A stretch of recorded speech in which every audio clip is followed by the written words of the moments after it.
Hello दोस्तों, good morning. आज एक बहुत ही इम्पोर्टेंट टॉपिक को लेकर आए हैं हम।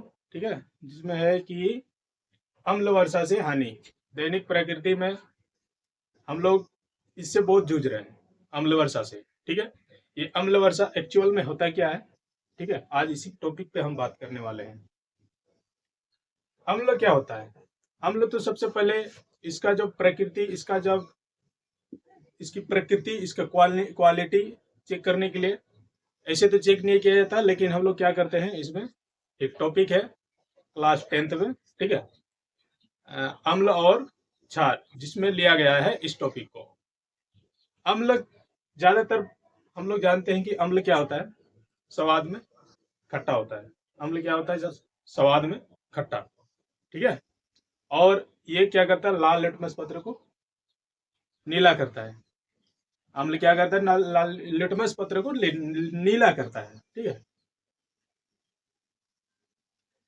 अम्ल वर्षा से हानि का मतलब होता है कि अम्ल वर्षा है, वर्षा का पानी, वर्षा होती है, लेकिन ये अम्ल वर्षा क्या है?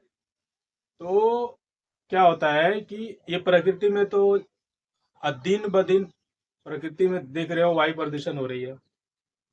फैक्ट्री से निकलने वाला धुआं, घरों से निकलने वाला कचरा वगैरह प्रकृति को नुकसान पहुंचाते जा रहा है। ये हमारे लिए बहुत ही दुख की बात हो रही है। ठीक है, जो प्रकृति को हम लोग खुद से नुकसान पहुंचा के अपने क्या बोलते हैं, पैरों पे कुल्हाड़ी मारना। ठीक है, तो हम लोग देखते हैं कि प्रकृति में जो वायुमंडल है, ये वायुमंडल भी दूषित हो रहा है। और वायुमंडल में दूषित होगा तो वायुमंडल में दूषित का मतलब क्या? इसमें हवा है, हाइड्रोजन, नाइट्रोजन, सल्फर वगैरह जितना भी। ठीक है, ये सब गैस क्या होती है, आपस में प्रदूषण हो जाती है।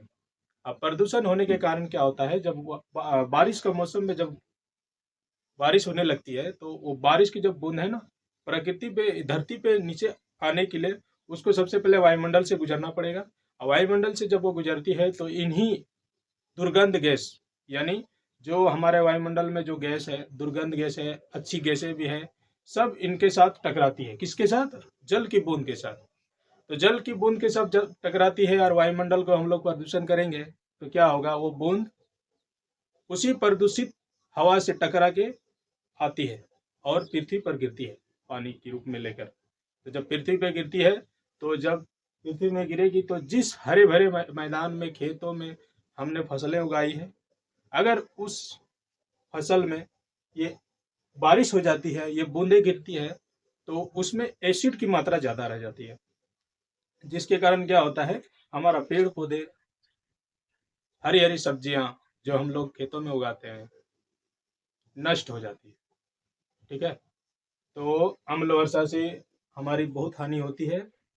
और इसमें एक हानि और भी होता है, जो तालाबों, नदियों, समुद्र में रहने वाली बड़ी बड़ी मछलियों को सामना करना पड़ता है। अम्ल वर्षा में जैसे ही वर्षा होती है, तो हम कभी कभी देखते क्या है कि तालाब में, गांव देहात में जाते हैं, तालाब में देखते हैं कि पानी गिरने के बाद देख रहे हैं पूरा मछली मर गई, यानी तालाब के ऊपर तैर रही है, मरी हुई मछलियां तो तैर ही कर रही है। तो इसका रीजन क्या है? अम्ल वर्षा। अम्ल वर्षा में क्या होता है कि जैसे ही अम्ल गिरा, एक तो एसिड है, अम्ल का इंग्लिश क्या हो? एसिड। एसिड में अगर अम्ल है, एसिड तो अम्ल ही है, तो उसमें क्या नुकसान है? तो जैसे ही पानी में गिरा, पानी में रहने वाले जीव जंतु के लिए हानि है, तो वो लोग तड़प के वहीं पर मर जाती है, दम तोड़ देती है और फिर पानी में तैरने लगती है। तो अम्ल वर्षा से सबसे ज्यादा हानि होती है। हमारे देश में भी अम्ल वर्षा में सबसे ज्यादा हानि कहाँ पाई जाती है? गुजरात में। ठीक है, गुजरात राज्य में सबसे ज्यादा अम्ल वर्षा से हानि होती है। ठीक है, तो ये एक प्रकार का टॉपिक लेके जो आए हम, इसमें अम्ल वर्षा से रिलेटेड है, जो बहुत ही इंपॉर्टेंट है हम लोग के लिए। ठीक है, थैंक यू।